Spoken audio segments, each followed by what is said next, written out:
Capítulo 62, que trata de la aventura de la cabeza encantada con otras niñerías que no pueden dejar de contarse. Don Antonio Moreno se llamaba el huésped de Don Quijote, caballero rico y discreto, y amigo de holgarse a lo honesto y afable, el cual, viendo en su casa a Don Quijote, andaba buscando modos como, sin su perjuicio, sacase a plaza sus locuras. Porque no son burlas las que duelen, ni hay pasatiempos que valgan si son con daño de tercero. Lo primero que hizo fue hacer desarmar a Don Quijote y sacarle a vistas con aquel su estrecho y agamuzado vestido, como ya otras veces le hemos descrito y pintado, a un balcón que salía a una calle de las más principales de la ciudad, a vista de las gentes y de los muchachos, que como a mona le miraban. Corrieron de nuevo delante de él los de las libreas, como si para él solo, no para alegrar aquel festivo día, se las hubieran puesto. Y Sancho estaba contentísimo, por parecerle que se había hallado, sin saber cómo, ni cómo no, otras bodas de Camacho, otra casa como la de don Diego de Miranda, y otro castillo como el del duque. Comieron aquel día con don Antonio algunos de sus amigos, honrando todos y tratando a don Quijote como a caballero andante, de lo cual, hueco y pomposo, no cabía en sí de contento. Los donaires de Sancho fueron tantos, que de su boca andaban como colgados todos los criados de la casa, y todos cuantos le oían. Estando en la mesa, dijo don Antonio a Sancho: Acá tenemos noticia, buen Sancho, que sois tan amigo de manjar blanco y de albondiguillas, que si os sobran las guardáis en el seno para el otro día. No, señor. No es así, respondió Sancho, porque tengo más de limpio que de goloso.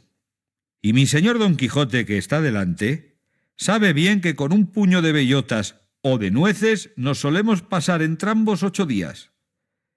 Verdad es que si tal me sucede que me den la vaquilla, corro con la soguilla. Quiero decir que como lo que me dan, y uso de los tiempos como los hallo. Y quien quiera que hubiere dicho que yo soy comedor aventajado y no limpio, téngase por dicho que no acierta.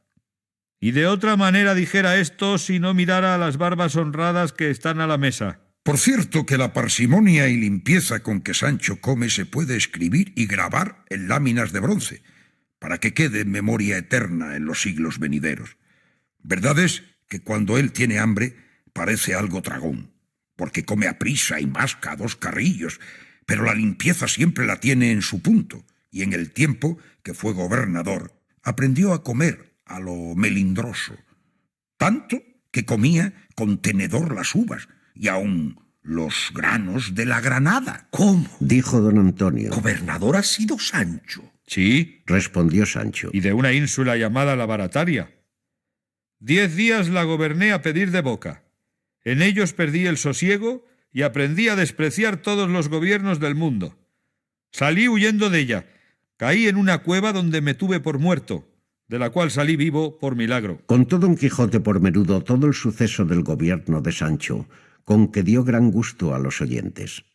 Levantados los manteles, y tomando don Antonio por la mano a don Quijote, se entró con él en un apartado aposento, en el cual no había otra cosa de adorno que una mesa, al parecer de jaspe, que sobre un pie de lo mismo se sostenía, sobre la cual estaba puesta, al modo de las cabezas de los emperadores romanos, de los pechos arriba, una que semejaba ser de bronce.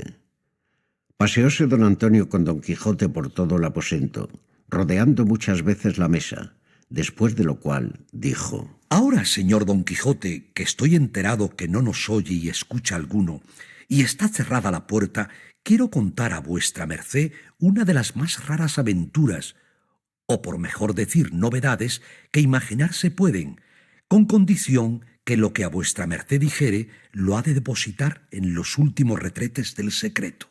Así lo juro, respondió don Quijote, y aún le echaré una losa encima, para más seguridad, porque quiero que sepa vuestra merced, señor don Antonio, que ya sabía su nombre, que está hablando con quien aunque tiene oídos para oír, no tiene lengua para hablar. Así que con seguridad puede vuestra merced trasladar lo que tiene en su pecho en el mío y hacer cuenta que lo ha arrojado en los abismos del silencio. En fe de esa promesa, quiero poner a vuestra merced en admiración con lo que viere y oyere, y darme a mí algún alivio de la pena que me causa no tener con quién comunicar mis secretos, que no son para fiarse de todos. Suspenso estaba don Quijote, esperando en qué habían de parar tantas prevenciones. En esto, tomándole la mano don Antonio, se la paseó por la cabeza de bronce y por toda la mesa, y por el pie de jaspe sobre que se sostenía, y luego dijo: Esta cabeza, señor Don Quijote, ha sido hecha y fabricada por uno de los mayores encantadores y hechiceros que ha tenido el mundo, que creo era polaco de nación y discípulo del famoso Escotillo, de quien tantas maravillas se cuentan, el cual estuvo aquí en mi casa, y por precio de 1000 escudos que le di, labró esta cabeza, que tiene propiedad y virtud de responder a cuantas cosas al oído le preguntaren. Guardó rumbos, pintó caracteres, observó astros, miró puntos y finalmente la sacó con la perfección que veremos mañana, porque los viernes está muda, y hoy que lo es, nos ha de hacer esperar hasta mañana. En este tiempo podrá vuestra merced prevenirse de lo que querrá preguntar, que por experiencia sé que dice verdad en cuanto responde. Admirado quedó don Quijote de la virtud y propiedad de la cabeza, y estuvo por no creer a don Antonio. Pero por ver cuán poco tiempo había para hacer la experiencia, no quiso decirle otra cosa sino que le agradecía el haberle descubierto tan gran secreto. Salieron del aposento, cerró la puerta don Antonio con llave y fuéronse a la sala donde los demás caballeros estaban. En este tiempo les había contado Sancho muchas de las aventuras y sucesos que a su amo habían acontecido. Aquella tarde sacaron a pasear a don Quijote, no armado, sino de rúa, vestido un balandrán de paño leonado, que pudiera hacer sudar en aquel tiempo al mismo hielo. Ordenaron con sus criados que entretuviesen a Sancho, de modo que no le dejasen salir de casa. Iba don Quijote no sobre Rocinante, sino sobre un gran macho de paso llano y muy bien aderezado. Pusiéronle el balandrán, y en las espaldas, sin que lo viese, le cosieron un pergamino donde le escribieron con grandes letras: Este es Don Quijote de la Mancha. En comenzando el paseo, llevaba el rótulo los ojos de cuantos venían a verle, y como leían Este es Don Quijote de la Mancha, admirábase don Quijote de ver que cuantos le miraban le nombraban y conocían. Y volviéndose a don Antonio, que iba a su lado, le dijo: Grande es la prerrogativa que encierra en sí la andante caballería, pues hace conocido y famoso al que la profesa por todos los términos de la tierra. Si no, mire vuestra merced, señor don Antonio, que hasta los muchachos de esta ciudad, sin nunca haberme visto, me conocen. Así es, señor Don Quijote, que así como el fuego no puede estar escondido y encerrado, la virtud no puede dejar de ser conocida, y la que se alcanza por la profesión de las armas resplandece y campea sobre todas las otras. Acaeció, pues, que yendo don Quijote con el aplauso que se ha dicho, un castellano que leyó el rótulo de las espaldas alzó la voz diciendo: ¡Válgate el diablo por Don Quijote de la Mancha! ¿Cómo que hasta aquí has llegado sin haberte muerto los infinitos palos que tienes a cuestas? Tú eres loco, y si lo fueras a solas y dentro de las puertas de tu locura, fuera menos mal. Pero tienes propiedad de volver locos y mentecatos a cuantos te tratan y comunican. Si no, mírenlo por estos señores que te acompañan. Vuélvete, mentecato, a tu casa y mira por tu hacienda, por tu mujer y tus hijos, y déjate de estas vaciedades que te carcomen el seso y te desnatan el entendimiento. Hermano, dijo don Antonio, seguid vuestro camino, y no deis consejos a quien no os los pide. El señor Don Quijote de la Mancha es muy cuerdo, y nosotros que le acompañamos no somos necios. La virtud se ha de honrar donde quiera que se hallare, y andad en hora mala, y no os metáis donde no os llaman. Pardiez, Vuesa merced tiene razón. Respondió el castellano. Que aconsejar a este buen hombre es dar coces contra el aguijón. Pero con todo eso, me da muy gran lástima que el buen ingenio que dicen que tiene en todas las cosas este mentecato se le desagüe por la canal de su andante caballería. Y la enhora mala que vuesa merced dijo sea para mí y para todos mis descendientes si de hoy más, aunque viviese más años que Matusalén, diere consejo a nadie, aunque me lo pida. Apartóse el consejero. Siguió adelante el paseo, pero fue tanta la prisa que los muchachos y toda la gente tenían leyendo el rótulo que se le hubo de quitar don Antonio como que le quitaba otra cosa. Llegó la noche, volviéronse a casa.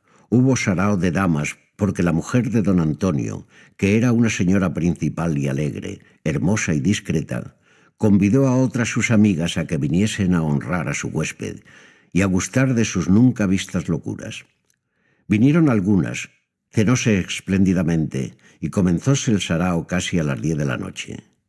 Entre las damas había dos de gusto pícaro y burlonas, y con ser muy honestas eran algo descompuestas, por dar lugar que las burlas alegrasen sin enfado.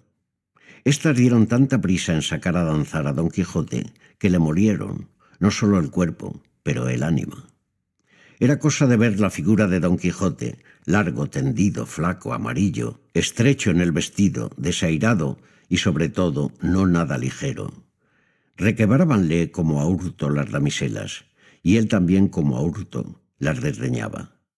Pero viéndose apretar de requiebros, alzó la voz y dijo: «Fugite partes adverse. Dejadme en mi sosiego pensamientos malvenidos. Allá os avenid, señoras, con vuestros deseos, que la que es reina de los míos, la sin par Dulcinea del Toboso, no consiente que ningunos otros que los suyos me avasallen y rindan». Y diciendo esto se sentó en mitad de la sala en el suelo, molido y quebrantado de tan bailador ejercicio. Hizo don Antonio que le llevasen en peso a su lecho, y el primero que asió de él fue Sancho, diciéndole: Nora en tal, señor nuestro amo, lo habéis bailado. ¿Pensáis que todos los valientes son danzadores y todos los andantes caballeros bailarines? Digo que si lo pensáis, que estáis engañado. Hombre hay que se atreverá a matar a un gigante antes que hacer una cabriola. Si hubiérades de zapatear, yo supliera vuestra falta, que zapateo como un gerifalte. Pero en lo del danzar no doy puntada. Con estas y otras razones, dio que reír Sancho a los del sarao, y dio con su amo en la cama, arropándole para que sudase la frialdad de su baile.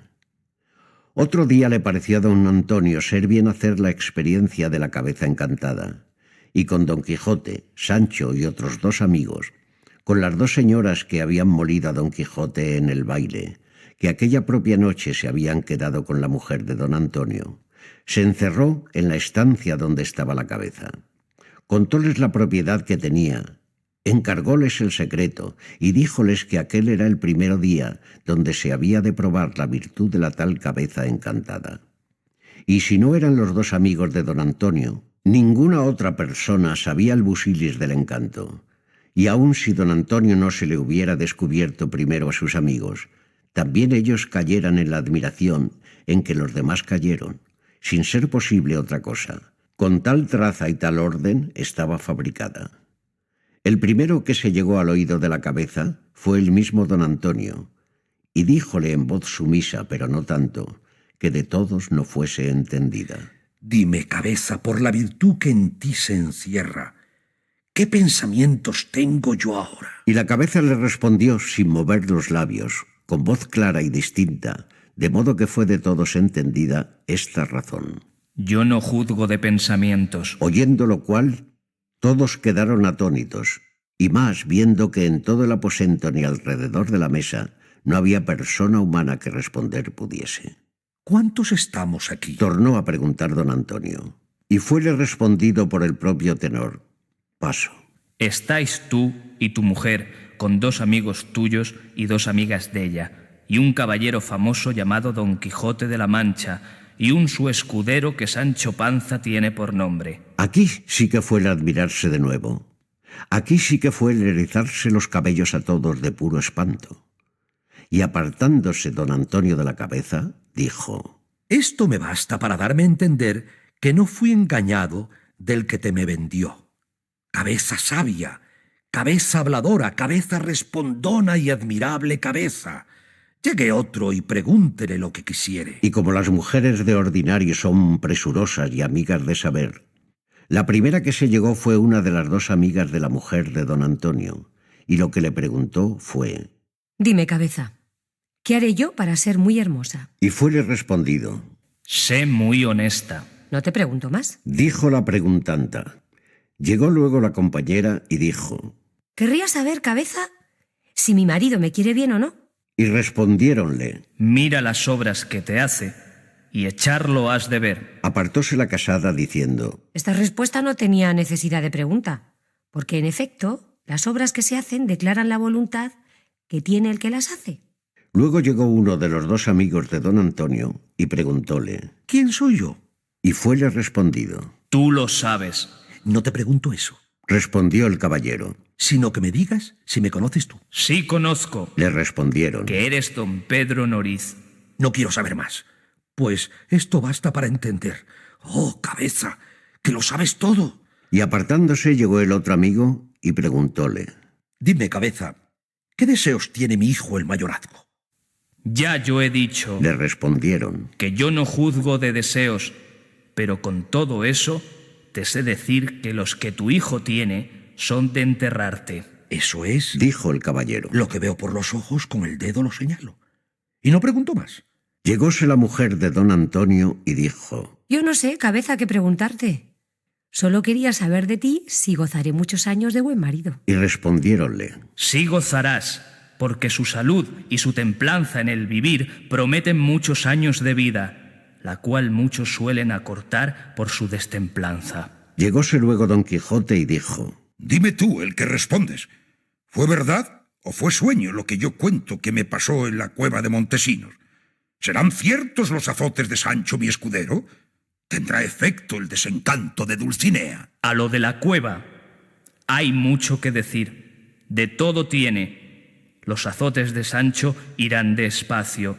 El desencanto de Dulcinea llegará a debida ejecución. No quiero saber más, que como yo vea a Dulcinea desencantada, haré cuenta que vienen de golpe todas las venturas que acertare a desear. El último preguntante fue Sancho, y lo que preguntó fue: Por ventura, cabeza, tendré otro gobierno. Saldré de la estrecheza de escudero.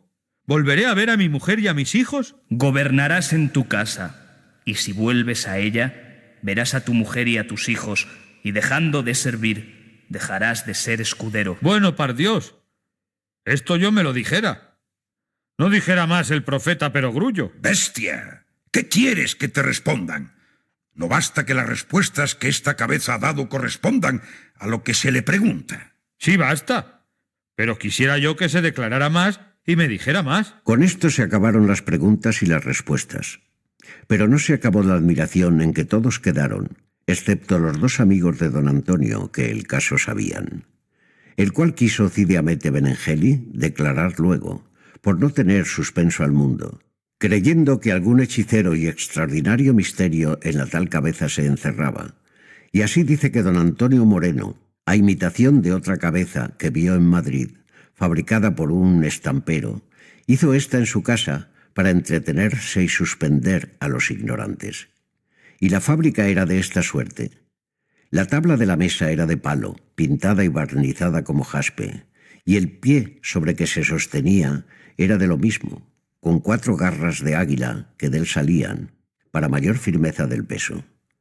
La cabeza, que parecía medalla y figura de emperador romano y de color de bronce, estaba toda hueca, y ni más ni menos la tabla de la mesa, en que se encajaba tan justamente que ninguna señal de juntura se parecía. El pie de la tabla era asimismo hueco, que respondía a la garganta y pechos de la cabeza, y todo esto venía a responder a otro aposento que debajo de la estancia de la cabeza estaba. Por todo este hueco de pie, mesa, garganta y pechos de la medalla y figura referida, se encaminaba un cañón de hoja de lata muy justo, que de nadie podía ser visto. En el aposento de abajo correspondiente al de arriba, se ponía el que había de responder, pegada la boca con el mismo cañón, de modo que, a modo de cerbatana, iba la voz de arriba a abajo y de abajo arriba, en palabras articuladas y claras, y de esta manera no era posible conocer el embuste. Un sobrino de don Antonio, estudiante agudo y discreto, fue el respondiente, el cual, estando avisado de su señor tío de los que habían de entrar con él en aquel día en el aposento de la cabeza, le fue fácil responder con presteza y puntualidad a la primera pregunta. A las demás respondió por conjeturas y, como discreto, discretamente. Y dice más Cide Hamete que hasta 10 o 12 días duró esta maravillosa máquina, pero que, divulgándose por la ciudad que don Antonio tenía en su casa una cabeza encantada, que a cuantos le preguntaban respondía, temiendo no llegase a los oídos de las despiertas centinelas de nuestra fe, habiendo declarado el caso a los señores inquisidores, le mandaron que lo deshiciese y no pasase más adelante, porque el vulgo ignorante no se escandalizase. Pero en la opinión de Don Quijote y de Sancho Panza, la cabeza quedó por encantada y por respondona, más a satisfacción de Don Quijote que de Sancho. Los caballeros de la ciudad, por complacer a don Antonio y por agasajar a don Quijote y dar lugar a que descubriese sus sandeces, ordenaron de correr sortija de allí a 6 días, que no tuvo efecto por la ocasión que se dirá adelante. Dióle gana a don Quijote de pasear la ciudad a la llana y a pie, temiendo que si iba a caballo le habían de perseguir los muchachos, y así él y Sancho, con otros 2 criados que don Antonio le dio, salieron a pasearse. Sucedió pues que, yendo por una calle, alzó los ojos don Quijote y vio escrito sobre una puerta, con letras muy grandes: «Aquí se imprimen libros», de lo que se contentó mucho, porque hasta entonces no había visto imprenta alguna y deseaba saber cómo fuese. Entró dentro, con todo su acompañamiento, y vio tirar en una parte, corregir en otra, componer en esta, enmendar en aquella, y finalmente toda aquella máquina que en las imprentas grandes se muestra. Llegábase don Quijote a un cajón y preguntaba qué era aquello que allí se hacía. Dábanle cuenta los oficiales, admirábase y pasaba adelante. Llegó en otras a uno y preguntóle qué era lo que hacía. El oficial le respondió: Señor, este caballero que aquí está y enseñóle a un hombre de muy buen talle y parecer, y de alguna gravedad. ha traducido un libro toscano en nuestra lengua castellana, y estoyle yo componiendo para darle a la estampa. ¿Qué título tiene el libro?, preguntó don Quijote, a lo que el autor respondió: Señor, el libro en toscano se llama Le Bagatelle. ¿Y qué responde Le Bagatelle en nuestro castellano? preguntó don Quijote. Le Bagatelle Dijo el autor: es como si en castellano dijésemos los juguetes. Y aunque este libro es en el nombre humilde, contiene y encierra en sí cosas muy buenas y sustanciales. Yo sé algún tanto del toscano, y me precio de cantar algunas estancias del Ariosto. Pero dígame vuesa merced, señor mío, y no digo esto porque quiero examinar el ingenio de vuestra merced, sino por curiosidad no más. ¿Ha hallado en su escritura alguna vez nombrar piñata? Sí, muchas veces. ¿Y cómo la traduce vuestra merced en castellano? ¿Cómo la había de traducir? Sino diciendo olla. Cuerpo de tal, y qué adelante está vuesa merced en el toscano idioma. Yo apostaré una buena apuesta que a donde diga en el toscano piace, dice vuesa merced en el castellano place, y a donde diga piu, dice más, y el su declara con arriba, y el yu con abajo. Sí declaro, por cierto, porque esas son sus propias correspondencias. Osaré yo jurar que no es vuesa merced conocido en el mundo, enemigo siempre de premiar los floridos ingenios ni los loables trabajos. ¿Qué de habilidades hay perdidas por ahí? ¿Qué de ingenios arrinconados? ¿Qué de virtudes menospreciadas? Pero con todo esto, me parece que el traducir de una lengua en otra, como no sea de las reinas de las lenguas, griega y latina, es como quien mira los tapices flamencos por el revés, que aunque se ven las figuras, son llenas de hilos que las oscurecen, y no se ven con la lisura y tez de la haz. Y el traducir de lenguas fáciles ni arguye ingenio ni elocución, como no le arguye el que traslada ni el que copia un papel de otro papel. Y no por esto quiero inferir que no sea loable este ejercicio del traducir, porque en otras cosas peores se podría ocupar el hombre, y que menos provecho le trajese. Fuera de esta cuenta van los dos famosos traductores, el uno, el doctor Cristóbal de Figueroa, en su Pastor Fido, y el otro, don Juan de Jáuregui, en su Aminta, donde felizmente ponen en duda cuál es la traducción, o cuál el original. Pero dígame, vuestra merced, ¿este libro imprímese por su cuenta o tiene ya vendido el privilegio a algún librero? Por mi cuenta lo imprimo, y pienso ganar 1000 ducados por lo menos con esta primera impresión, que ha de ser de 2000 cuerpos, y se han de despachar a 6 reales cada uno en Daca las Pajas. Bien está vuesa merced en la cuenta. Bien parece que no sabe las entradas y salidas de los impresores y las correspondencias que hay de unos a otros. Yo le prometo que cuando se vea cargado de 2000 cuerpos de libros, vea tan molido su cuerpo que se espante. Y más si el libro es un poco avieso y no nada picante. ¿Pues qué? ¿Quiere vuesa merced que se lo dé a un librero? ¿Que me dé por el privilegio 3 maravedís y aún piensa que me hace merced en dármelos? Yo no imprimo mis libros para alcanzar fama en el mundo, que ya en él soy conocido por mis obras. Provecho quiero, que sin él no vale un cuatrín la buena fama. Dios le dé a vuesa merced buena manderecha. Y pasó adelante a otro cajón, donde vio que estaban corrigiendo un pliego de un libro que se intitulaba Luz del alma, y en viéndole dijo: Estos tales libros, aunque hay muchos de este género, son los que se deben imprimir, porque son muchos los pecadores que se usan, y son menester infinitas luces para tantos desalumbrados. Pasó adelante y vio que asimismo estaban corrigiendo otro libro, y preguntando su título, le respondieron que se llamaba La segunda parte del ingenioso hidalgo Don Quijote de la Mancha, compuesta por un tal vecino de Tordesillas. Ya yo tengo noticia de este libro, Dijo Don Quijote. y en verdad y en mi conciencia, que pensé que ya estaba quemado y hecho polvos, por impertinente.